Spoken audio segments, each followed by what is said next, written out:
तो hello everyone, आपके सामने एक टॉपिक है बायनोमियल थ्योरम का। ठीक है, दरअसल ये क्लास 11 का, ठीक है, आपके सामने ये क्लास 11 का टॉपिक है बायनोमियल थ्योरम, यानी कि लेसन 8 है। ठीक है, लेसन 8 बायनोमियल थ्योरम। देखिए, प्रीवियस क्लास में हमने पढ़ा था कि हमको किसी भी वैल्यू को एक्सपेंड करना होता था स्क्वायर के रूप में या क्यूब के रूप में, फॉर एग्जांपल के रूप में हम लोग लिखते हैं। हम लोगों ने इस तरह का फॉर्मूला पढ़ा हुआ है a प्लस बी का होल स्क्वायर। ये हमें क्या मिलता है, a square plus b square plus 2ab। ठीक है, एक ये भी फॉर्मूला हमने पढ़ा था a प्लस बी का होल क्यूब, यानी a cube plus b cube plus 3a square into b plus 3a into b square.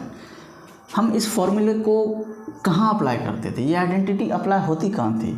For example, अगर आपको दिया हो 98 का स्क्वायर फाइंड करना है, ठीक है, और एक सुटेबल आइडेंटिटी को अप्लाई करते हुए you have to find out what is the square of 98, तो आप यहाँ 98 इंटू 98 नहीं लिखोगे, आप एक आइडेंटिटी को अप्लाई करोगे। कौन से आइडेंटिटी को, तो जैसे यहाँ पर a प्लस बी का होल स्क्वायर है, अगर यहाँ होता a माइनस बी का होल स्क्वायर तो फॉर्मूला बनता a square plus b square और माइनस 2ab। ठीक है, अब ज़रा से इस क्वेश्चन को ध्यान से देखिए। क्या 98 को हम लोग लिख सकते हैं 100 माइनस 2? बिल्कुल लिख सकते हैं।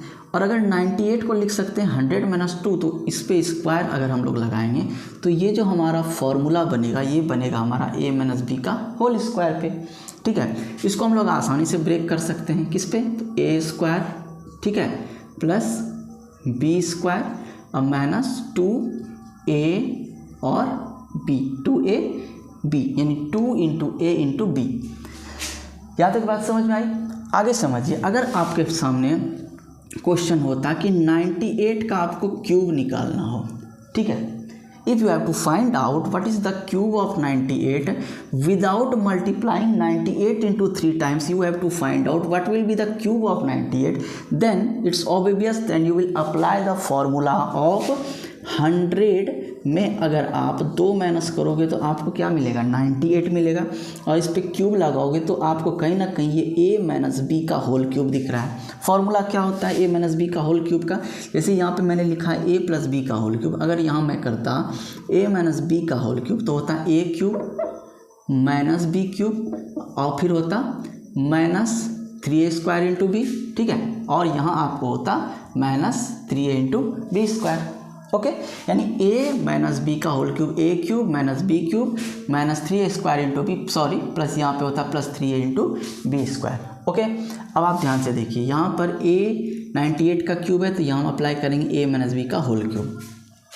ये चूँकि हमको स्क्वायर निकालना है, क्यूब निकालना है, तो यहाँ तक ये फॉर्मूला आपका अप्लाई हो जाता है। But if the question is asked to you that what is the value of 98 to the power 4, तब आप कौन सा फॉर्मूला अप्लाई करोगे। जनरली आपको देखने में लगता है कि क्या आप 98 को लिख सकते हो 100 माइनस 2 टू द पावर 4, बिल्कुल लिख सकते हैं, कोई दिक्कत नहीं है। बट क्या आपने इसका फॉर्मूला पढ़ा है, a minus b to the power 4 का नहीं पढ़ा है। तो अब यहाँ पर जो ये टॉपिक आपका मेंशन किया हुआ है बायनोमियल थ्योरम, ठीक है, ध्यान से समझिएगा, आपके सामने टॉपिक है बायनोमियल थ्योरम।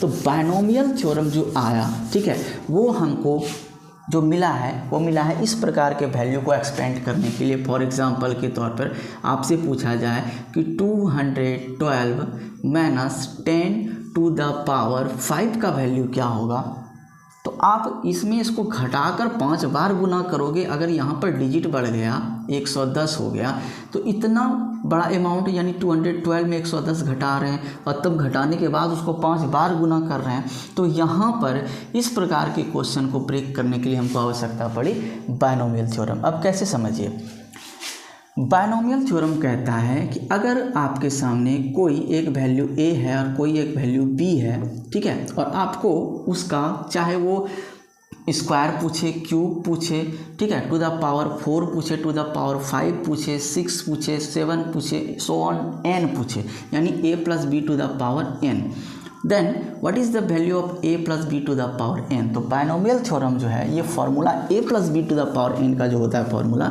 वो होता है सबसे पहले NC0 a to the power n, ठीक है, पहले ध्यान से समझिएगा, ये मैंने फार्मूला यहाँ पे लिख रहा हूँ NC0 a to the power n, ठीक है, बिल्कुल NC0 a to the power n into Bn, ठीक है। उसके बाद next NC1 a to the power n minus 1, ठीक है, a to the power n minus 1 into B1, sorry यहाँ पर मैंने लिखा है NC0 a to the power n into Bn, नहीं NC0 a to the power n to B, यहाँ होगा NC1 a to the power n minus 1 into B, ठीक है। आप इसको सिर्फ B भी लिख सकते हो या फिर B1 भी। आगे बढ़ेंगे, लिखेंगे NC2 a to the power n minus 2 into B2, फिर लिखेंगे NC3 a to the power n minus 3 into B3। अब आप देख रहे हो कि ये वैल्यू बढ़ते जा रहा है, तो कहाँ तक बढ़ेगा, तो ये जाएगा NCn तक, फिर a टू द पावर, चूँकि आपका -1 -2 -3 सो ऑन n तक घटेगा, तो a to the power n minus n हो जाएगा, और n माइनस n 0, और a टू द पावर 0 का वैल्यू होता है 1, तो हम लोग यहाँ पर a को नहीं लिखेंगे, ठीक है। यानी NCn a to the power n minus n, यानी कि a टू द पावर 0 यानी सिर्फ 1, और NCn, और यहाँ चूँकि आप देख रहे हो कि b to the power 1, B2 B3 यानी क्यूब 4 5 6 बढ़ते जाएगा, यानी b to the power n, यानी आपको फॉर्मूला मिला a plus b to the power n का NC0 a to the power n into B, NC1 a to the power n minus 1 into B1, NC2 a to the power n minus 2 into B2, so on करके NCn b to the power n। अब ध्यान से देखिए, ये जो symbol है NC0 का, दरअसल ये कॉम्बिनेशन का एक फॉर्मूला होता है NCR का। आपने अगर कॉम्बिनेशन पढ़ा होगा, ठीक है, तो NCR का फॉर्मूला होता है, ठीक है, n फैक्टोरियल, ठीक है, by r factorial into n minus r factorial, ये फॉर्मूला होता है कॉम्बिनेशन का। अब जहाँ जहाँ वैल्यू है NC0 NC1 NC2 NC3 NCn, तो हम लोग अप्लाई करेंगे इस फॉर्मूला को। बाकी आपको पता है कि a plus b to the power n, अगर एग्जाम्पल के तौर पे आपको दिया रहे कि 16 प्लस 5 टू द पावर 5, तो यहाँ पर आपको पता है कि ये वाला वैल्यू a है, ये वाला वैल्यू b है, और ये वाला वैल्यू आपका n है। ओके, तो बायनोमियल थ्योरम का यही आपका फॉर्मूला है, ठीक है, a plus b to the power n। अगर यहाँ माइनस होगा तो माइनस को देखकर घबराना नहीं है, जहाँ जहाँ आपका निगेटिव साइन है, ठीक है, लिखेंगे बिल्कुल एज इट इज़ फार्मूला के तौर पर, ठीक है, यहाँ पर एज इट इज़ फार्मूला के तौर पर लिखेंगे। यहाँ पर आपका पॉजिटिव, यहाँ निगेटिव, फिर पॉजिटिव, यहाँ निगेटिव होगा। बट हमको अभी सिर्फ ये समझना है इंट्रोडक्शन में कि a plus b to the power n को हम लोग जो जनरली एक्सपेंड करते हैं वो होता है हमारा ये फार्मूला, ठीक है। आगे समझते हैं, क्या इस फॉर्मूला को हम लोग शॉर्ट रूप में यानी शॉर्ट फॉर्म में लिख सकते हैं? क्या लिख सकते हैं? तो देखिए बिल्कुल लिख सकते हैं। अगर आपसे पूछा जाए a plus b to the power n, इसको शॉर्ट फॉर्म में, तो सबसे पहले एक बात आप समझिए ध्यान से, यहाँ देखिए ध्यान से, NC0 NC1, इसको ब्रेक करके देखते हैं, NC0 NC1 NC2 NC3 NCn, यानी आपका n फिक्स है, यहाँ C0 C1 C2 C3 Cn, यानी सब बढ़ रहा है। C आपका क्या हो रहा है, हमेशा चेंज हो रहा है, और कहीं ना कहीं इस सब को हम लोग क्या कर रहे हैं, आपस में ऐड करते हैं। तो जहाँ एडिशन आपका होता है, यानी कि आपको जोड़ने वाला काम होता है, उसमें हम लोग लगाते हैं समेसन। क्या लगाते हैं यहाँ पे, समेसन। इतना तो समझ में बात आ गया कि अगर हमको जोड़ना है किसी चीज़ को तो समेसन लगाते हैं। अब एक बात समझिए, जो टर्म आपका नहीं बदल रहा है उसको एज इट इज़ फिक्स रखना है, और जो टर्म आपका बदल रहा है उसको कोई एक बदलने वाले टर्म के रूप में, चाहे P Q R S T K के रूप में भी मान सकते हैं। तो अब समझते हैं क्वेश्चन, यानी आप ध्यान से समझिए, यहाँ पर आप देखिए NC0 a to the power n, NC1 a to the power n minus 1, यानी जो बदलते जा रहा है उसको हम लोग k के रूप में मानते हैं, यानी कि k एक ऐसा टर्म हम लोग मान लेते हैं कि जो बदल रहा है, ठीक है, तो k को मान लेते हैं 0। अच्छा, ये बदलाव कब तक होगा, तो 0 होगा, 1 होगा, 2 होगा, 3 होगा, सो ऑन n तक होगा, यानी k का वैल्यू 0 से जाके n तक होगा। ओके, अब आगे सोचते हैं, फॉर्मूला पे ट्राई करते हैं। जैसे ये NC 0 है, इसको मैंने मान लिया NC, और जो बदल रहा है उसको मैंने लिखा k, ठीक है। अब a to the power n, ठीक है, a to the power n, तो यहाँ पे हम लोग समझते हैं कि अगर ये NC k है, ये तो आपका फिक्स है, ठीक है, ये तो आपका फिक्स है, और k का वैल्यू 0 है। अगर आप NC a to the power 0 रखोगे तो वो आपका वैल्यू सिर्फ क्या देगा, आपको सिर्फ यहाँ पे 1 देगा इंटू b, लेकिन k का वैल्यू 0 से बढ़ रहा है, तो आगे पे ट्राई करते हैं हम, ठीक है। तो k का वैल्यू 0 से n तक, तो NC k, ठीक है। अब यहाँ देखते हैं a to the power n-1 है, यानी a to the power n-k करते हैं, ठीक है, और into b to the power 1 है, यानी कि b to the power k। अब आप एक बार ट्राई करके देखिए, यहाँ से k का वैल्यू 0 है, इस फॉर्मूले पे अगर हम लोग ट्राई करते हैं तो आपको क्या मिलता है, देखिए।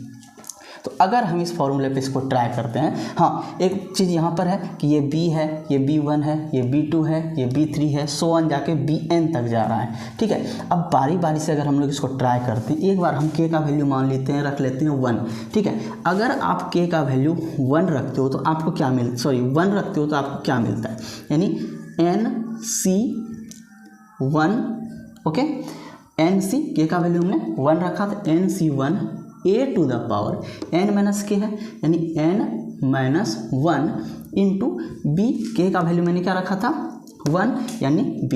देखिए आपको ये वाला टर्म मिला, ये वाला टर्म, ठीक है।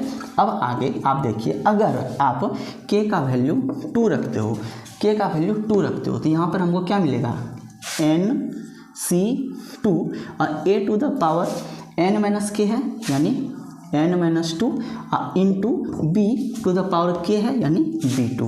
यानी आपको समझ में आ गया कि एक जनरल फार्मूला होता है a plus b to the power n का, ये वाला, और अगर इसको शॉर्ट रूप में इस फार्मूला को हमको लिखना हो तो हम लोग समेसन अप्लाई करते हैं इसमें। कौन सा वाला, ये समेसन, यानी कि k को, इस टर्म को k मानना है जो आपका बदल रहा है, और जो फिक्स है उसको चेंज नहीं करना, यानी NC k a to the power n-k into b k, जहाँ आपका k का वैल्यू 0 से लेके n तक जाएगा, ठीक है।